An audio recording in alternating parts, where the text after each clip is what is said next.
तर दुपारी 12 वाजता राज्य मंत्रिमंडळाची बैठक होणार आहे। 6वा वित्त आयोग स्थापनेवर या बैठकीमध्ये चर्चा होणार आहे। थोड्याच वेळात या बैठकीला सुरुवात होईल आणि या बैठकीसाठी आज मंत्री आता मंत्रालयामध्ये पोहोचण्यास सुरुवात झालेली आहे। ज्यांच्या जीवाला धोका नाही अशा व्हीआयपी व्यक्तींची सुरक्षा कमी करण्यात आलेली आहे। भाजप आणि शिवसेनेसोबत राष्ट्रवादीमधील नेत्यांची सुरक्षा कमी करण्यात आली आहे। प्रतापराव चिखलीकर, रवींद्र चव्हाण यांच्यासोबतच सुरेश खाडे, कृष्णा गजबिये, देवराम होळी यांच्यासह अनेक नेत्यांची सुरक्षा कमी करण्यात आलेली आहे।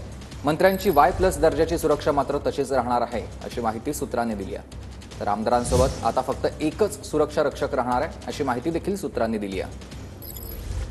YZ वगैरे का माहिती नाही, पण त्यांनी या राज्यामध्ये YZ करून टाकलेली आहे।